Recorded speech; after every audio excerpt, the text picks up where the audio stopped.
So, very good evening to all. This is Rohit Kumar Singh. Uh, Welcome to our new video. So, students, today we will study empirical formula. क्या पढ़ेंगे आज?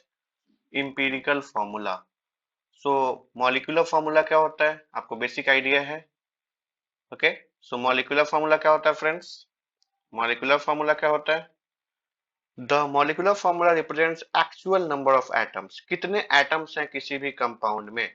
किसी भी compound में कितने atoms हैं? For example, अगर हम ले CaCO3 कैल्शियम कार्बोनेट ले, तो बच्चे यहाँ कैल्शियम कितना है? कैल्शियम कितना है? 1 है। कार्बन कितना है? 1 है। ऑक्सीजन कितना है? 3 है।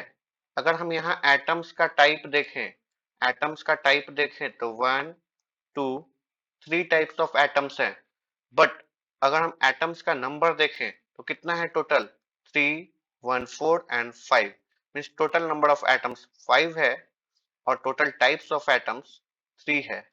तो केमिकल मॉलिक्यूलर फार्मूला या केमिकल फार्मूला भी बोल देते हैं, मॉलिक्यूलर फार्मूला क्या बताता है? तो ये हमें आइडिया देता है किसी भी कंपाउंड्स में कितने एटम्स हैं, कितने एटम्स हैं और कितने नंबर में है। तो it is about molecular formula. अगर CO2 लिखा है तो CO2 में हमें दिख रहा है कि कार्बन कितना है? 1 है और ऑक्सीजन कितना है? 2 है। So molecular formula tells us about the number of atoms, कौन कौन से एटम्स हैं और कितने हैं। ये सारा आइडिया कौन देगा आपको? Molecular formula. एक नया टर्म है आपके लिए फ्रेंड्स यहाँ, इंपीरिकल फार्मूला। क्या है? Empirical formula. तो क्या होता है इंपीरिकल फार्मूला? इंपीरिकल फार्मूला क्या होता है? तो simplest whole number ratio. Simplest whole number, देखो कितना आसान है ये। सपोज सपोज कि हमारे पास एक कंपाउंड है बेंजीन C6H6। कंपाउंड क्या है? बेंजीन है। उसका केमिकल फॉर्मूला है C6H6। तो बेटा इसमें रेशियो क्या है? एटम्स का रेशियो क्या है? 1:1। मीन्स कार्बन और हाइड्रोजन देखें अगर हम, तो कार्बन भी 1 और हाइड्रोजन भी 1। तो हम यहाँ से बोल सकते हैं कि CH is the empirical formula. Simplest ratio 6:6 का simplest ratio 1:1। It means carbon का नंबर 1 और हाइड्रोजन का नंबर 1। तो CH इसका इंपीरिकल फॉर्मूला हो गया। तो इंपीरिकल फॉर्मूला कुछ नहीं है, वेरी सिंपल है कि simplest whole number ratio of different atoms, यहाँ कार्बन भी है हाइड्रोजन भी है, उनके नंबर का सिंपलेस्ट रेशियो। कैसा रेशियो? Simplest ratio. क्लियर? आगे बढ़े। ओके। सो देखो यहाँ एक एग्जांपल दिया गया है फिर से, हाइड्रोजन पेरोक्साइड। इसका एग्जांपल है यहाँ हाइड्रोजन पेरोक्साइड। देखो ध्यान से, हाइड्रोजन पेरोक्साइड। हाइड्रोजन पेरोक्साइड का फॉर्मूला होता है बेटा H2O2। क्या होता है? H2O2। अब इस H2O2 में देखो हाइड्रोजन और ऑक्सीजन का देखते हैं एटम्स का नंबर का रेशियो। तो हाइड्रोजन कितना है? 2 है। ऑक्सीजन कितना है? 2 है। तो ये कैंसिल होगा क्या? One time one time. Cancel होने के बाद जो आपका सिंपलेस्ट रेशियो बना वो बना H1O1। तो क्या बन जाएगा? ये इंपेरिकल फॉर्मूला बनेगा बेटा HO। क्या बनेगा? HO। तो HO is the empirical formula of hydrogen peroxide. H2O2 का इंपेरिकल फॉर्मूला क्या हो गया? HO हो गया। चलो आगे बढ़े। Okay, just see here. अब हमें कैलकुलेट करना है, हाउ टू कैलकुलेट। देखो यहाँ पे क्या लिखा हुआ है? How to calculate the empirical formula. So students, if you are given mass, आपको दिया गया, सपोज एक सैंपल है, एक सैंपल है, एक सैंपल है।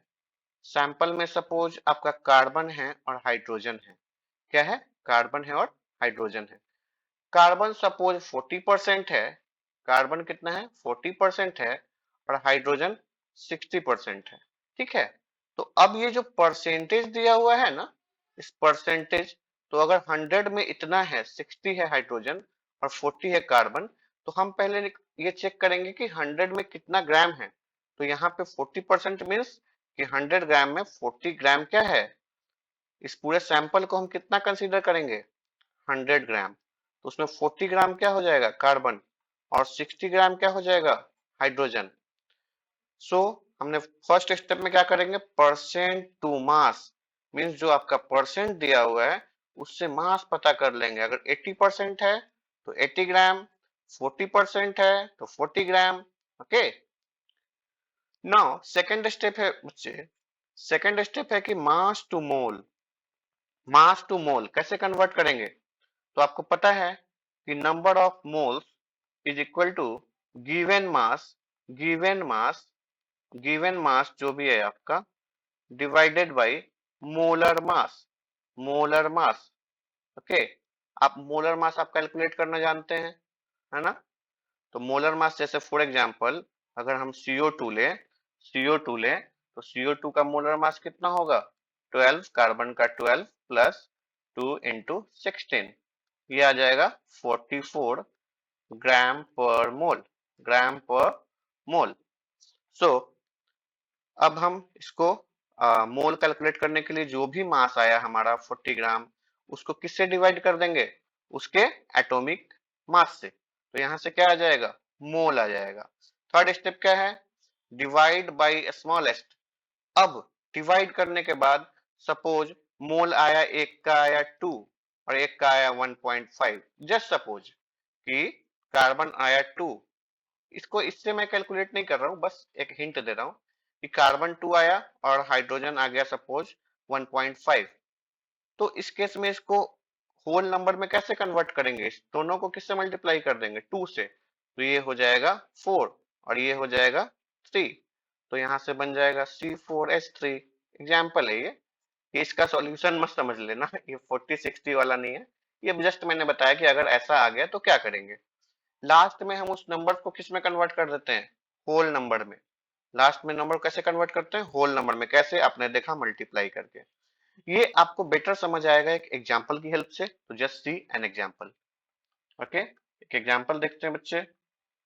देखो एक क्वेश्चन है, यहाँ क्वेश्चन है कि एक compound is analysed and found to contain 75% carbon. चलो एक टेबल बनाते हैं। यहाँ पे एटम किसका है, फिर एटम का टेबल हो गया, देन एटम के टेबल के बाद क्या आएगा, कॉम्पोजिशन, एटम के बाद कॉम्पोजिशन। ओके, देन आपका मोल, मोल। लेकिन मोल बुक में बहुत जगह इस टेबल में क्या लिख दिया है मोल को, एटॉमिक रेशियो, एटॉमिक रेशियो, उससे कोई लेना देना नहीं है, मोल लिख देंगे हम या एटॉमिक रेशियो लिखिए। चलिए, कार्बन एटम है पहला और दूसरा एटम कौन सा है, हाइड्रोजन एटम है। तो कार्बन एटम कितना परसेंट है, कार्बन 75%, आप यहाँ देखेंगे 75%, और ये हाइड्रोजन कितना है 25%। तो 75% है मीन्स कितना ग्राम लेंगे इसको, 75 ग्राम, और 25% है हाइड्रोजन मीन्स कितना ग्राम, 25 ग्राम। तो यहाँ लिखेंगे हम 75 और यहाँ लिखेंगे 25, ये ग्राम है, मास है ये।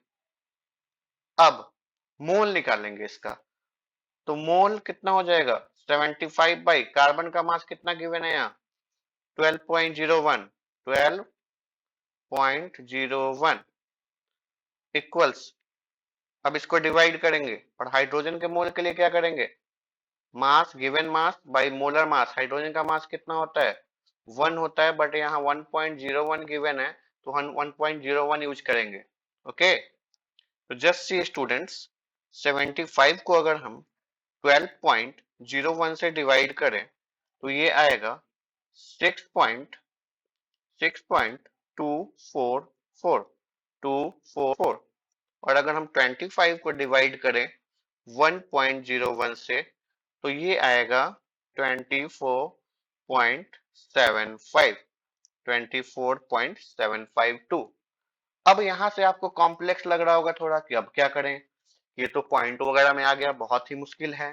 तो देखो यहीं से अब हम काम करेंगे किस पे, आते हैं अपने स्टेप्स पे। देखो यहाँ मैंने बताया ना कि जब आपका मोल कैलकुलेट हो जाए तो थर्ड नंबर क्या है, डिवाइड बाय द स्मॉलेस्ट, जो स्मॉलेस्ट है उससे डिवाइड कर देंगे, दोनों में जो स्मॉलेस्ट है।